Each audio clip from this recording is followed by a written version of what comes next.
हाय viewers, इस video में हमें फ्रेम ऑफ रेफरेंस की बात करनी है।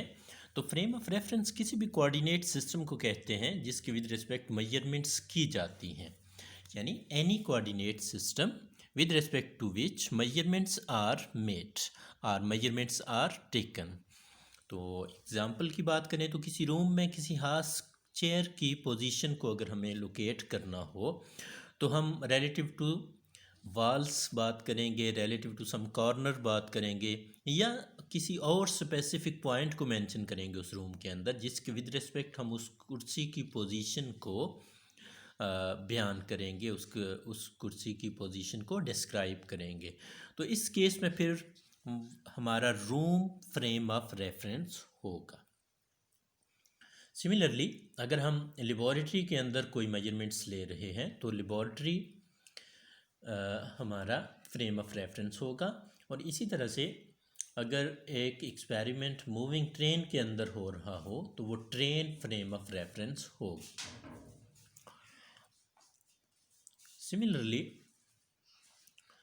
position of spaceship can be described by reference to the position of distant stars, यानी किसी स्पेसशिप की पोजीशन को हम किसी दूर के स्टार को रेफरेंस बना के हम नोट करेंगे। तो उस केस में वो जो सिस्टम ऑफ स्टार्स होगा वो हमारा फ्रेम ऑफ रेफरेंस होगा। तो फ्रेम ऑफ रेफरेंस की दो मेन टाइप्स होती हैं। पहली टाइप है इनर्शियल फ्रेम ऑफ रेफरेंस और दूसरी है non inertial frame of reference. तो inertial frame of reference is a coordinate system which is at rest और मूविंग विद यूनिफॉर्म वेलोसिटी। अब अगर वो रेस्ट में हो या यूनिफॉर्म वेलोसिटी में हो तो इसका मतलब होगा कि दैट इज़ अनएक्सेलरेटेड। ये कैसा फ्रेम ऑफ रेफरेंस है? जो अनएक्सेलरेटेड होता है, जिसमें एक्सेलरेशन नहीं होता। इसी तरह से अगर कोई बॉडी या कोई फ्रेम ऑफ रेफरेंस रेस्ट में हो या यूनिफॉर्म वेलोसिटी में हो तो हम उसे ये भी कह सकते हैं कि it is a frame of reference in which law of inertia holds.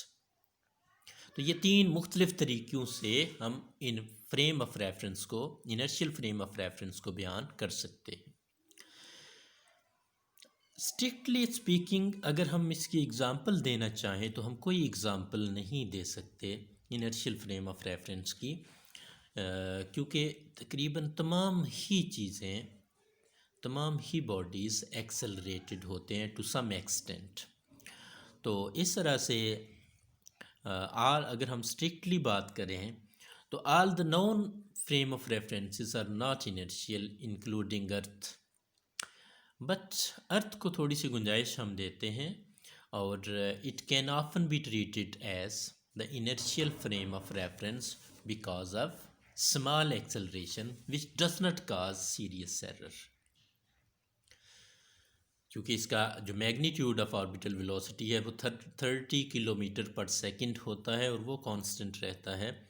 सिर्फ डायरेक्शन का इशू है, तो उसको इग्नोर करके हम अर्थ को इनर्शियल फ्रेम ऑफ रेफरेंस के तौर पर ट्रीट कर लेते हैं। और जब अर्थ को हमने इनर्शियल फ्रेम ऑफ रेफरेंस कह दिया तो उसकी मुनासबत से फिर any body stationed at earth or a body or car moving with uniform velocity with respect to earth is also inertial frame of reference।